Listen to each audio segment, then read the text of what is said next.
हुड्डा पर अभय चौटाला का करारा पलटवार। हुड्डा को बताया बीजेपी का एजेंट। शाही कांड की भी करा दी याद ताजा। राज्यसभा चुनाव में हुड्डा ने छोड़ी थी खाली पर्ची। राज्यसभा चुनाव में बीजेपी की तरफ से खेलते हैं हुड्डा। भूपेंद्र सिंह हुड्डा और अभय चौटाला में जमकर तीखी बयानबाजी चल रही है। कोई किसी को उसकी पार्टी की चिंता करने की नसीहत दे रहा है तो कोई किसी पर बीजेपी का एजेंट होने का आरोप लगा रहा है। अभय चौटाला ने कहा है कि किरण चौधरी पर राज्यसभा में शाही बदलने का आरोप लगाया जाता है, मगर खुद किरण चौधरी इसका जवाब दे चुकी है।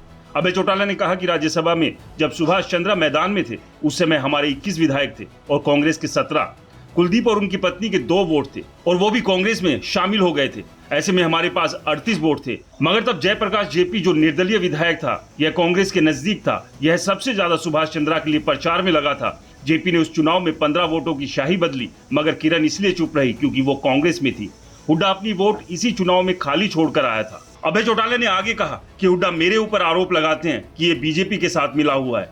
अगर कभी हुड्डा मेरे सामने आ गया तो ऐसी हालत कर दूंगा कि उठकर भी जाना नहीं हो पाएगा। विधानसभा चुनाव आ रहा है, अब की बार इनके ऐसे कपड़े उतारूंगा, लोग देखेंगे। अभय चौटाला ने कहा कि अब की बार प्रदेश में लोग बदलाव करना चाहते हैं, मगर भूपेंद्र हुड्डा ने जनभावना के विपरीत जाकर ऐसे कैंडिडेट उतारे।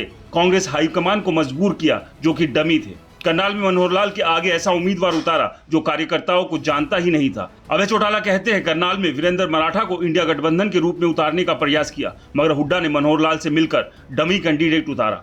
रोहतक में दीपेंद्र को जितवाने के लिए भिवानी में रावदान सिंह को टिकट दिला दिया जो अहिरवाल क्षेत्र में हार गया। इसका फायदा दीपेंद्र को कोसली में मिला। अगर किरण को भिवानी से और गुरुग्राम से कैप्टन अजय को टिकट मिलता तो इंडिया गठबंधन की और सीटें आती। अभय चौटाला आगे कहते हैं कि कांग्रेस ने साफ कर दिया है कि वो विधानसभा चुनाव में अकेले खड़े होंगे, इसलिए इनेलो प्रदेश में तीसरा मोर्चा यानी थर्ड फ्रंट बनाएगी। इसके लिए सभी पार्टियों से प्रदेश अध्यक्ष रामपाल माजरा बात कर रहे हैं। यह गठबंधन उन लोगों के लिए होगा जो कांग्रेस और भाजपा दोनों से दुखी हैं। चौटाला ने आगे कहते हुए साफ कर दिया कि इस तीसरे फ्रंट में बीजेपी की सहयोगी पार्टी जेजेपी के लिए कोई जगह नहीं होगी। अभय चौटाला कहते हैं कि हुड्डा अपने ऊपर लगे मुकदमों से डरा हुआ है। आज भी जब मुकदमों का जिक्र आता है तो हुड्डा के चेहरे का रंग उड़ जाता है। हुड्डा मेरे खिलाफ आरोप लगाता है, अगर हुड्डा में दम है तो वह अपना अध्यक्ष भेज दे, मैं अपनी पार्टी का अध्यक्ष भेज दूंगा। मेरे 4 सवालों के जवाब हुड्डा दे दे तो मैं हमेशा के लिए हुड्डा के साथ चला जाऊंगा।